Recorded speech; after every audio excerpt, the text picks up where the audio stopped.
السلام علیکم۔ مسلمان فتوحات کا ذکر کیے بغیر قرون اولیٰ کی کوئی داستان مکمل نہیں ہوتی۔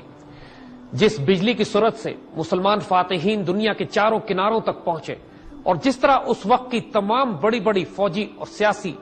اور اکنامک طاقتوں کے ساتھ مسلمانوں کا ٹکراؤ ہوا اور مسلمانوں نے ان کو شکست دی، یہ تاریخ کی حیرت انگیز ترین داستانوں میں سے ہے۔ لیکن ان فتوحات کے نتیجے میں جو تہذیبیں وہاں پر قائم ہوئی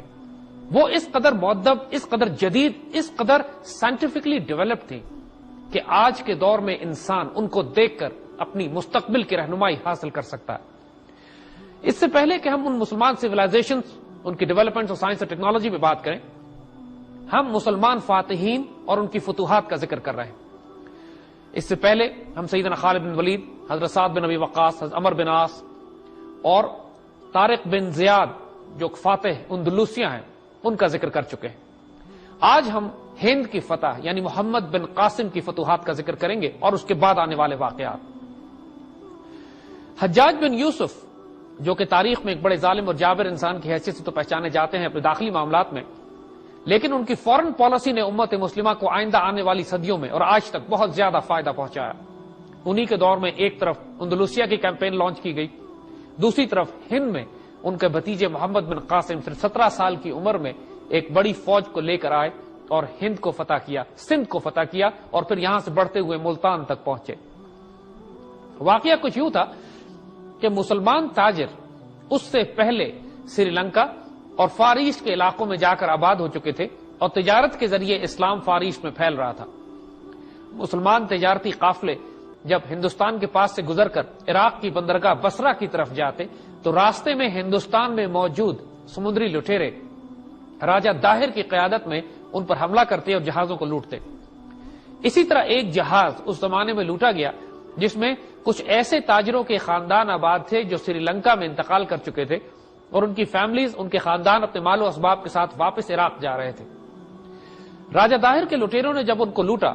اور ان کو قیدی بنایا تو ایک خاتون نے پکار کر حجاج بن یوسف سے مدد طلب کی۔ جب یہ خبر حجاج بن یوسف تک پہنچی تو وہ جلال میں آگ بگولا ہوئے اور فوراً ہی ایک فوجی دستہ تیار کیا جس کی قیادت اپنے نوجوان بھتیجے کو دی اور اس کو سندھ کی طرف روانہ کیا۔ مسلمان فوج اس کی بڑی بڑی منجنیقیں تو بحری راستوں سے پہنچی، لیکن محمد بن قاسم خود مکران کے راستے ہوتے ہوئے ہندوستان کی طرف آئے۔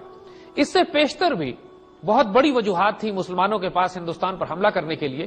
چونکہ پرشین امپائر پہ جب پارسیوں کی حکومت مسلمانوں نے ختم کر کے ایران اور اس کے آس پاس کے علاقوں کو فتح کیا تو یہ تمام لوگ نکل کر ہندوستان کی طرف چلے گئے تھے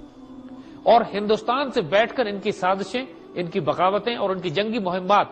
ان تمام علاقوں میں شروع ہو چکی تھی کہ جو خلافت اسلامیہ کی حدود کے اندر شامل تھے۔ اس انسرجنسی کو روکنے کے لیے یا بغاوتوں کو روکنے کے لیے بھی یہ ضروری ہو چلا تھا مسلمانوں کے لیے کہ وہ ہندوستان پر ایک چڑھائی کریں۔ اس کا بہانہ بن گیا راجہ طاہر کی یہ کارروائی کہ اس نے مسلمان بحری جہازوں کو لوٹا۔ محمد بن قاسم جب اپنی فوجی ایکسپیڈیشن کو لے کر سندھ پہنچے تو سب سے پہلے اور سب سے بڑا قلعہ جو ان کے سامنے آیا وہ دیبل کا ہے، اور دیبل کا وہ تاریخی قلعہ جس کو منجنیقوں کے ذریعے جب فتح کیا گیا تو اس کے بعد پورا سندھ آئندہ آنے والی لڑائیوں میں راجہ طاہر بھی ان کے ہاتھوں مارا گیا اور پھر پورا سندھ اور جنوبی پنجاب ملتان تک یہ ان تمام علاقوں تک محمد بن قاسم پہنچے ہیں اور اسلامی نظام کی حدود یہاں تک ایکسپینڈ کی گئی۔ اب یہاں پہ ایک بات نوٹ کیجئے، محمد بن قاسم کو یہاں سے واپس بلا لیا گیا، لیکن تاریخ اس بات کی گواہی دیتی ہے کہ جب محمد بن قاسم یہاں سے واپس جا رہے تھے تو مقامی ہندو آنسوؤں سے روتے تھے اور ان کی مورتی بنا کر رکھتے تھے، سمجھتے تھے کہ جیسے یہ کوئی دیوتا ہے جو آسمان سے اتر کر آیا ہے انسانوں کے بیچ میں۔ اس قدر محبت، پیار اور امن اور عدل قائم کیا گیا ہندوستان میں کہ پہلی مرتبہ جب ہندوؤں کو واسطہ پڑا اسلامی نظام حکومت اور اسلامی عدل سے تو ان کی آنکھیں پھٹی کی پھٹی رہ گئیں۔ آئندہ آنے والے وقتوں میں جب شمال سے باقی بڑے بڑے سلاطین محمود غزنوی اور سلطان محمد غوری نے ہندوستان کو فتح کیا، اس وقت بھی یہی ہوا کہ جب مسلمانوں کا عدل ان ہندوؤں نے دیکھا تو پھر مسلمانوں کے ہندوستان پہ حکومت قائم کرنا آسان ہو گیا۔ ان آنے والے واقعات کو ہم آئندہ ڈسکس کریں گے۔